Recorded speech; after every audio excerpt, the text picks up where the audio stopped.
Most people don't have a retirement problem. They have a clarity problem. Ask someone what they want financially, and they'll usually answer with a feeling. I want to be comfortable. I don't want to stress about money. I want to travel. I want freedom. Those are beautiful answers. They're also useless for planning, because comfort is not a number. Freedom is not a spreadsheet. Peace of mind cannot be deposited into an investment account. You cannot build toward a feeling. You can only build toward a target, and most people have never taken the time to figure out what that target actually is. They are rowing hard without knowing which shore they're trying to reach. A few years ago, I met a man named Victor. Victorio was successful by every visible measure. Good salary, nice house, decent car, well-dressed, the sort of person people assume has everything figured out. One afternoon, I asked him a simple question. How much money would you need to never have to work again?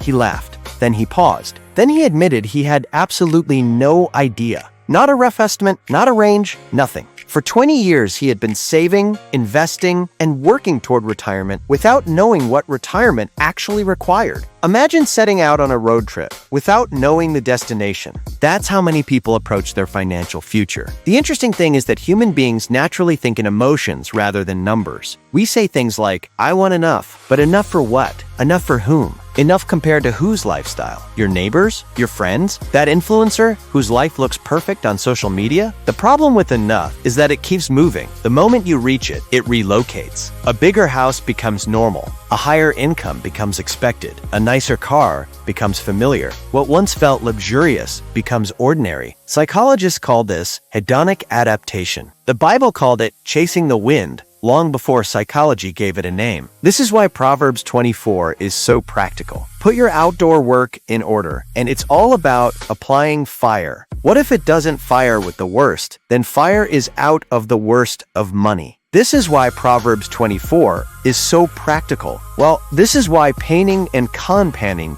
are so better and better. Solomon is teaching sequence, preparation before expansion, production before consumption, asset before lifestyle. The Hebrew word translated as field is sadeh. It refers to cultivated land, productive land. In modern language, Solomon is saying, before you build the lifestyle, make sure you've built the thing that can sustain it. Before the house, the field. Before the spending, the producing. Before the dream, the system. This is where most people get it backward. They build the house first. Not literally, lifestyle first. Future income second. They buy the car before building the investment account. Upgrade the apartment before upgrading their savings rate. Increase spending every time income rises. Then they wonder why financial freedom never arrives. Freedom isn't built by spending more. Freedom is built by owning productive assets. So let's talk about the number, not the emotional number, the real one, the one you can write down, the one you can calculate, the one you can build toward. Here's a simple framework used by many financial planners. Take your annual expenses, not your income, your expenses. The amount it actually costs to live your life. Housing, food, transport, utilities, insurance, giving, healthcare, entertainment, everything. Add it up. Now multiply that number by 25. That's your starting financial independence number. Why 25? Because of something called the 4% rule. The idea originated from retirement research, examining how long investment portfolios historically, which is what rates and risks might lead to a single modern word. The research suggested that withdrawing around 4% annually from a diversified portfolio had a high probability of sustaining retirement over decades. It's not perfect, it's not guaranteed, markets change, circumstances change, but it gives us a useful starting point. And sometimes a useful starting point is far more valuable than waiting forever for a perfect answer.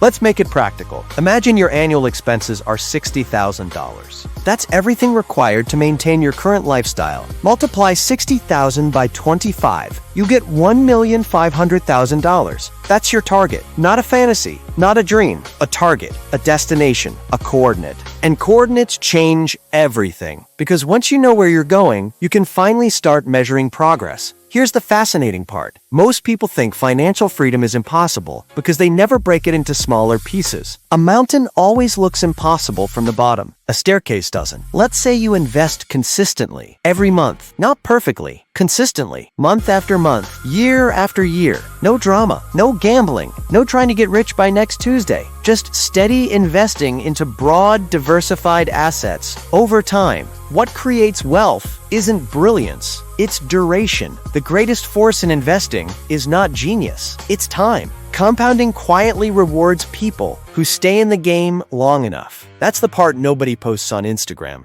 Nobody makes motivational reels about the 23rd month of doing the same thing. Nobody celebrates the 7th year of consistent investing. Nobody applauds the investor who quietly ignores market panic and keeps contributing. And then, the last time passed, the fact comes from Congress. But that's usually where wealth is built, not in excitement, in repetition. There's another truth people often miss. Financial independence isn't really about money, it's about options. Money is simply the tool. Freedom is the goal. Imagine waking up on a Monday morning and realizing you don't need permission to spend your day the way you choose. You can work or not. Start a business, write a book, volunteer, travel, care for your family, study something new. The point isn't stopping work, the point is choosing it. That's freedom. Some people spend their entire lives chasing wealth. Others spend their lives building freedom. Those are not always the same thing. You can earn millions and still be trapped. You can have a modest portfolio and be completely free. Because freedom isn't measured by luxury, it's measured by ownership of your time. And time is the one asset nobody gets more of.